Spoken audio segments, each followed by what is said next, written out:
Welcome to the American Dream Business Roundtable with myself, Kathryn Raaker, and my co-host, Greg Noe. And Greg, you know, when we first started this program a few months ago, yes, we didn't get a chance to find out all about you and about your businesses and what you do in the spectrum of business. We talked about your boyhood.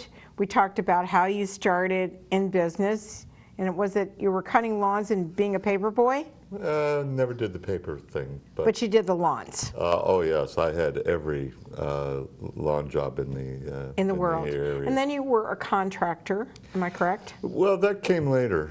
I didn't get into that until after college. Actually, many things before the contracting business. I was actually the most fun I had at a job was working at Burger Chef, strangely enough. Oh, did you work at Burger Chef? Yeah, absolutely. I worked at McDonald's. I was their youngest restaurant manager ever. They waited till the day I turned 18 and then made me a manager. The thing that I enjoy about restaurant work is it's really the only type of business where you get to see the entire business from beginning to end, the marketing, the production, and even the consumption of your product. And do you like hamburgers today? I still eat them from time to time. I used to smell like a hamburger when I come out, right? Well, you see, in my day, though, I was in the very last draft, so I have to mention that. The last draft? Yes, I was drafted into the military. Really? And that was not a very fun experience. What do you mean? Well, you knew 2 years in advance that you were going to go. They assigned a number to everyone based on their birthday, and then the military would draft through certain numbers. In the year that I got drafted, they were drafting everyone all the way through 200, and my number was 27. So I was going one way or another. Did you go? Yes, I did. And what service were you in? Well, yes, I was in the Army. I couldn't get into any other branch. They wouldn't let us enlist.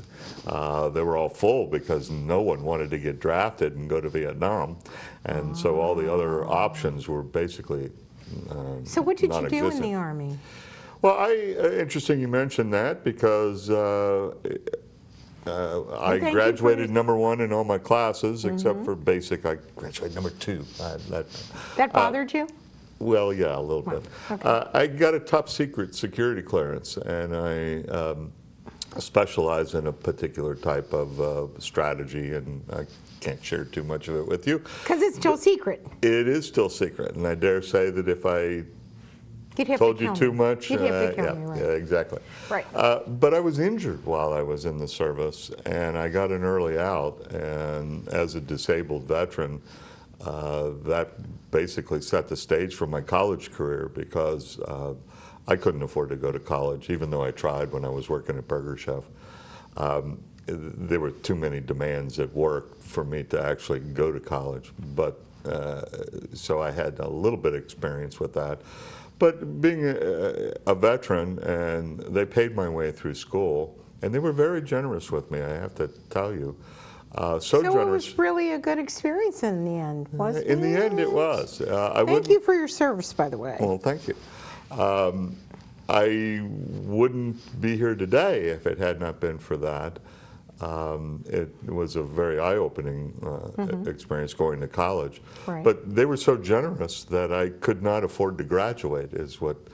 What do you mean they were too generous? Well, they gave me all kinds... Well, they paid the tuition, and they gave us stipends and all kinds of money to live on because I was disabled. Right. And so to graduate meant that all that was going to come to an end. And so I stalled as long as possible, so graduated. Did you do the master's degree and all that with them? They wouldn't pay for that. So I got, I stayed 6 years and got 4 undergraduate majors or 4 undergraduate degrees, marketing management, finance, and insurance. Right. I only got a couple B's in the entire undergrad. And I actually taught a college level class of 720 students and 80 teaching assistants while I was still an undergrad. Wow. And then they basically told me I had to graduate. You got to graduate, Greg. And so I did, and spent the summer in the private sector. Didn't like it. You didn't like it? Well, it wasn't what I was trained to do, and it really wasn't where I thought it was going to go. And so on the first day of school, I went back over to the university and said, hey, can I go into graduate school? Sure, fine. And so then I went and got an MBA with 2 degrees, or 2 majors, international business and marketing. In between that time, did you get married to somebody? No. No. No. Shortly thereafter, I got married. I actually, well, that didn't last long, a couple years. All right. And then that's when I experienced my contracting years. So do you think you were an entrepreneur from the very beginning and really wanted to be that? Well, I've thought about that at length over the years. I think some people are inherently entrepreneurial, and but I think basically everyone is entrepreneurial to some level or not. Whether there's some other variables that will determine whether they're entrepreneurial enough to quit their jobs and take those chances. Were you afraid ever to take chances? No. As a matter of fact, when I was 18, I learned how to scuba dive, and I was at one point pursuing the deepest scuba dive, 395 feet, which is just out an outrageous depth to go in scuba. And I like to do those kinds of things. That also had something to do with my military career. See, I was an Eagle Boy Scout. I had been scuba diving. I had already been skydiving, and so they thought that I would be... So you were a daredevil. Yeah, well, to some extent. They thought I would be a good officer. Oh, really? And it didn't happen? No, and there were a couple incidents where some of those people finally figured out that military for some people isn't all that it's cracked up to be. But and while I was in in college, I was a college counselor, program director at a YMCA. But I was the kind of student, just to give you an example, even though I did have plenty of resources, I put together a program where I rented a big sailboat in the Caribbean, hired a captain, and put all that together, and then made up flyers and hung them all over the campus, and got about 15 or 20 students to pay for my vacation. Why didn't you become a travel agent? Never occurred to me at the time. Later on, that was the real inception of my first business. Was while I was in graduate school.